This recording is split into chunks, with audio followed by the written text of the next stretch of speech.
Oh, that sound is nice. I don't know why, but just that little opening jingle from this always just kind of takes me back. Hey everybody, what's up? It's Something of Artist, and today I'm here with Donkey Kong Country. Everyone knows Donkey Kong Country, right? I think everyone knows Donkey Kong Country. If you don't, that's Donkey Kong, and he's a bodacious gorilla that doesn't take crap from old man Cranky Kong. Or whatever, I don't know. It's always weird because this is, like, one of the most chill games I've ever played. And, I don't know, that intro, I wouldn't say it's, like, radical or anything, but sometimes I kind of feel like they make Donkey Kong out to be a hip 90s character or whatever. But anyway, I don't know, which file should we erase? Doesn't really matter, I guess. I'd like to keep my 101% file, because, you know, this is a game I played a lot of, and I guess I'll talk about that a little more, but I've never really, I don't really usually go out of my way to 100% it that much, so I'd like to keep at least one 100% file, just like prove, you know, I did it, just to myself, but strangely enough, I am going to at least attempt to 100% this one. Oh, but all of our bananas are gone. I love how, like, he does the face palm and just shakes his head, and it's like, oh, god damn it. Forgot to go to the store again. Oh well. Let's rob all these nice crocodile creatures here, and no, the crocodile creatures have taken the bananas. And they're called Kremlings. They're Donkey Kong's, I don't know, arch nemesis, I guess.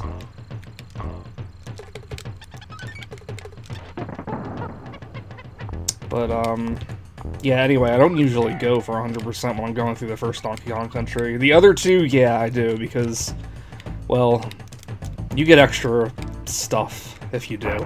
You get, like, extra levels, you get, like, a better ending, a true ending, or whatever. But, here, I don't know, Cranky Kong just kind of says something nice to you at the end instead of berating you, but that's it. There's, like, no extra scene or anything, so, and plus, as you can see, these bonus areas usually go by pretty quickly, so you're usually in and out. They don't really leave much of an impression on you, and the ones in DKC 2 and 3, you know, they're definitely more, like, challenges and stuff like that. But, what do you know, we're done with the first level already. I've always felt like that was such a shame. Like, I really like the jungle levels in this game, but there's only 4 of them, I think.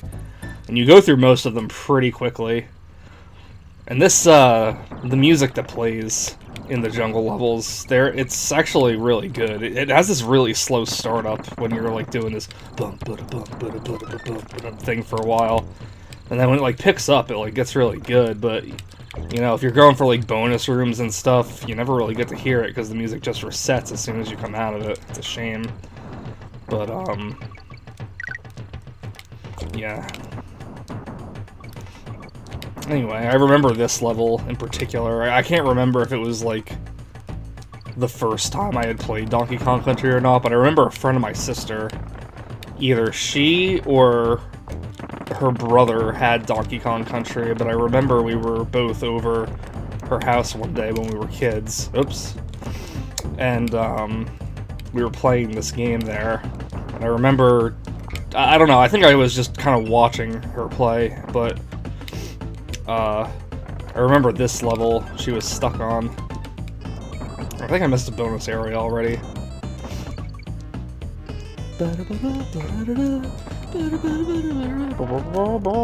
Oh man, I think I missed both bonus areas. That was awful. I'm gonna go back in and try that again.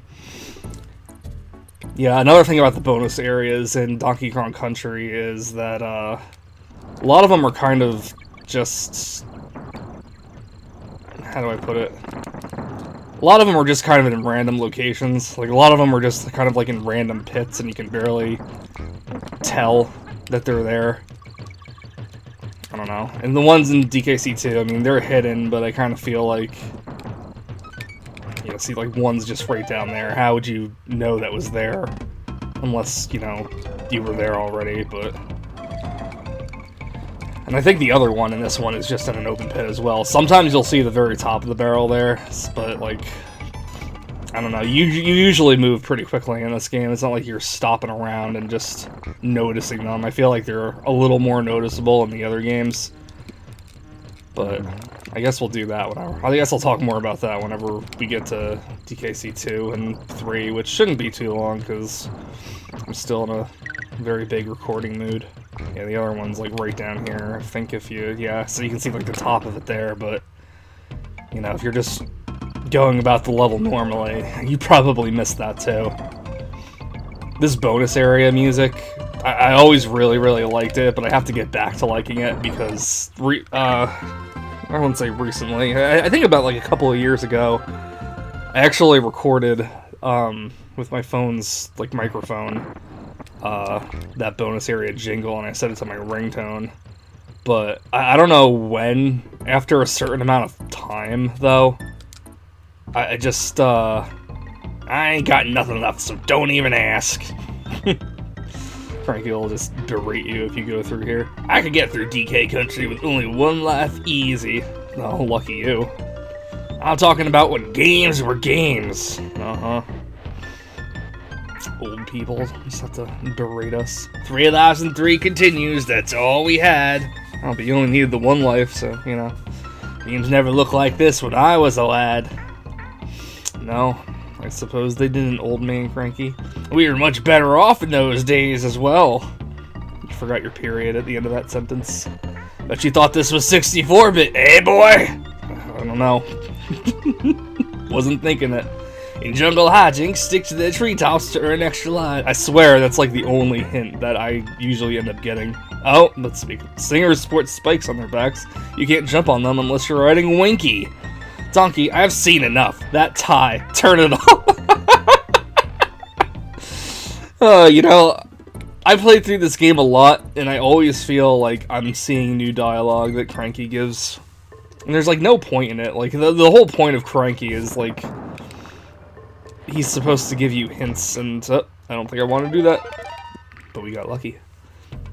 What was I saying before? I don't know. Oh yeah, the bonus room jingle. So I turned my ringtone to the bonus room jingle, and I don't know when it started happening, but I just started getting spam calls like 6-7 times a day sometimes, and it was just driving me crazy because, you know, I didn't know who these numbers were. They were leaving, like, creepy messages saying that I need to call back or else, like, I'll have a warrant out for my arrest and shit like that. I mean, thank God for the internet. I tried looking up some of these numbers, and, like, all these other people were giving me similar accounts, and they were just like, yeah, just don't pay attention to these. These are spam numbers. Like, some Supreme Court is, like, calling for you. They'll send you a letter in the mail. They're not gonna call you on the phone some random time of day.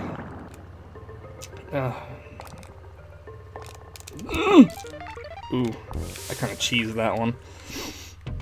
If I was smart, I would have put the barrel down and just, you know, destroyed the slippas first. That's what the snakes are called, slippas. I don't know, they have names for all the enemies in this game. I really like how older games did that. They just kind of gave names to the enemies, either through the instruction manual or there's like a character parade at the very end. Or at least that's what I call it. That's what Banjo-Kazooie called it, and I always was kind of fond of how that was called, but it was just, like, really distressing at first, just because it's like, how are all these people getting this number and everything like that? I just didn't, like, I got to a point where I just wasn't even answering my phone anymore, because I don't know, I guess in my head, I think to a degree I still do, I kind of feel like if I don't answer, maybe they'll think, like, the number is not in service anymore, or not being used, or maybe it's, like, somebody that died and they haven't, like, disconnected their line yet, or something, just to, you know, like, give up and take my name off whatever scam list they're doing. But it got to a point where, like, that jingle just became associated to, like, dread, be like, who's gonna, like, call and threaten me with bullshit now? And it sucked, because, like, I'm, like, still, like, looking for like a better job and stuff, so I never knew if like an employer was trying to call me, and I didn't want to like not answer the phone for it, but you know, I kind of just figured, you know, they'll leave a message for me.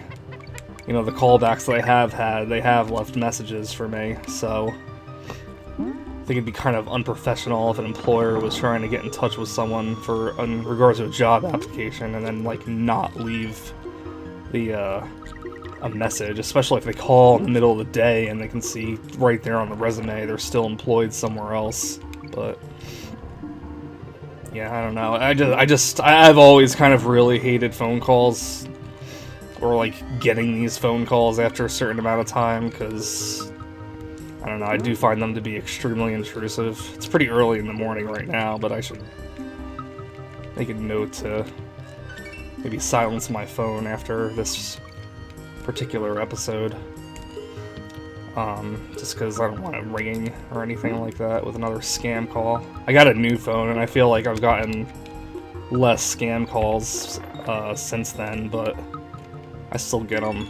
But it's nowhere near as bad as like the 6 to 7 calls I was getting a day with my old phone. It's just, now it's, I don't know, a couple at the most. Some days I don't even get them at all. This guy's Funky. Funky's a radical dude! He's even more of a dude than Donkey Kong, man!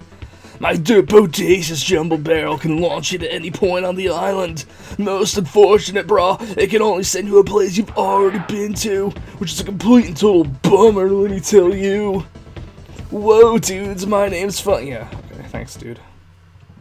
I've actually got a kind of funny story about Funky Kong. I guess I could tell it now. I'm not really doing much else. I'm not even gonna take the shortcut in this level. I kind of like this level.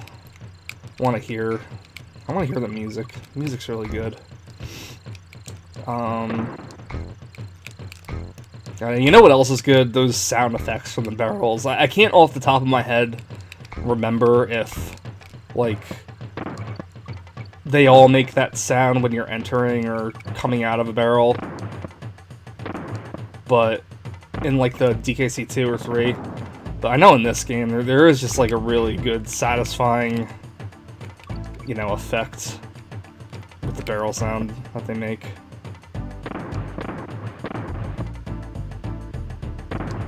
The ones with the white explosion marks on it will automatically launch you, but the ones that don't have it, you have to launch yourself, and that all gets to some kind of tricky, tricky sections later on in the game.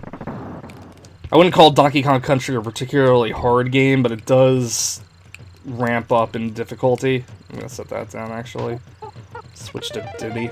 Diddy's better at these finding bonus rooms in the wall, because he holds his barrel out right in front of him. Donkey Kong just kind of holds it above his head, and that's gonna be a pattern in, like, all 3 Donkey Kong Country games. There's gonna be a character that holds it out right in front of them, and a character that holds it above their head, but, oops. Anyway, that story. So, I was a really big fan of Donkey Kong Country as a kid, and one day when we had the Scholastic Book Fair at our school, there was a little Donkey Kong Country book. It was called, like, Rumble in the Jungle, or something like that, and I still have it. I actually read it before the other night, just because I kind of wanted to see if there was anything worth talking about, and, I mean, it's very much a kid's book, but it's so bizarre, because it's like, you never really hear anybody talk about Donkey Kong in regards to anything except for the video games. But maybe the cartoon show, now that people have started, you know, making fun of that. But, you know, in terms of merchandise, you know, I don't even remember much Donkey Kong Country merchandise. I remember some stickers here and there. There were those, like, machines that you put quarters into that would give you like a holographic sticker or card or something. I had a couple of those. They had like game hints for Donkey Kong Country 2 on the back. But there's this book, and it's like, I don't know, it's a dumb kid's book. It doesn't make any sense at all. It's kind of funny in that regard, but I think it's cool just to have it, just to have like a piece of Donkey Kong Country merchandise that, you know, maybe most people won't even know about. But I read that book, and it was like, it starts off with like Donkey Kong like speaking perfect English, which is always hilarious, because if you go by the games, the only time Donkey Kong really talks is, you know, at the very end of Donkey Kong Country 3 when you rescue him, or Donkey Kong 64 where they dumb him down and it's like, me like banana. But here he is, and he's talking to Diddy, and he's gonna go on his very first plane ride with Funky Kong. Funky Kong is totally a dude, and he talks totally like a dude and everything like that. And they fly over Donkey Kong Country Island, or whatever it's called, just Donkey Kong Island, I guess. And they find the totally real, in the game's Big Ape City. And it was apparently a place where a bunch of Kongs had lived, like, long ago. But, now they didn't because the Kremlings invaded the island or whatever. But there was smoke coming from the, place and everything like that, and they thought it was suspicious, so Funky Kong had to drop Diddy back off because he has another client at the end of the island, which I could only guess who it could be. It's not like there's anyone else living there, but he was shot down over Big Ape City and captured as a prisoner, and Donkey Kong and Diddy and Cranky all went to go save him, and Norton 360 is performing a background task, full system scan in progress. Oh man, I appreciate you scanning my computer for viruses, but God, you couldn't have picked a worse time. No, there's totally gonna be some kind of video problem recording this now. But I think we're almost done with what I wanted to do here. Yeah, I don't know what I'm gonna do for like parts or anything like that. I was thinking maybe like one world per part, but if I'm going for bonus areas, that might be a little more difficult, because I don't know. I did a practice run of this game before earlier this week to try to get all the bonus areas, and I was definitely having a lot of trouble with some of the later ones. So I don't know. So I think I'm just gonna try to aim for my usual 20 minutes-ish videos, give or take a few minutes. I think maybe after this level I'll call it an episode. But I'll finish that story first. So Donkey and Diddy and Cranky make their way up to Big Ape City. And they go through Tree Trop Town, and I always remembered this from the book. Oh, nosedive there. They go to Treetop Town, and I always remember that from the book. I was gonna mention it whenever we got to Treetop Town in this one, but I remember they were ambushed by Kremlings there, and Donkey Kong loaded up a backpack full of quote-unquote miniature barrels. Some of them even exploded, so that he took these TNT barrels from his backpack and pulled down a tree like it was rubber. And, like, he put it on top of the tree and let it go like a slingshot, and like it was like a cannon, and he just like blasted the Kremlings. And then they went to like the snowy mountains, and they got stuck in an avalanche and went in a cave, and Donkey Kong screamed at the top of his lungs to summon Squawks, and Cranky was complaining. Cranky was like, I remember Big Ape City when I was a boy. I remember battling some mustached man named Mario. And I just thought that was so hilarious, because, like, I know there's, like, some rumors that New Donk City from Mario Odyssey is supposed to be the same city that the original Donkey Kong took place in. And that's why there's, like, all the references to the Donkey Kong Country series on like, the street signs and everything like that. But, I don't know, I always thought it was funny because I feel like that was, like, the only time in, oh, it's the other way. I feel like that was, like, the only time in, come on, where's the top one? I really wanted to get the top one for, oh, well, you know, it doesn't really matter. I just thought it was, like, funny because, like, I don't know, I never really, like, put together in my head that Cranky Kong was the original Donkey Kong when I was a kid, even though it's, like, totally obvious now, because he's sitting on top of the girders and everything like that. But, I don't know, I always thought, like, Donkey Kong was just Donkey Kong, and he just, like, was different or whatever. care that I'm getting this early. I was never good at the on-guard bonus stages. It's weird, because on-guard probably moves like one of the fastest animal buddies, but I don't know, the way these tokens are laid out in the stage was always just like, I don't know, I always felt it was kind of weird. And the tokens always felt like so small too, but anyway, so I just thought that was cool in the book, because like, even then, even like way back in 1995, that was when the book was published, according to the information on the screen, but they were like, I don't know, throwing out this lore. But you know what? I didn't even have this game when I was a kid. My best friend Dean next door did. That's where I played it, but he didn't have the box or the manual, or it was like thrown out or whatever. But I think when I was like looking through game manuals online, oh, that's some awful slowdown.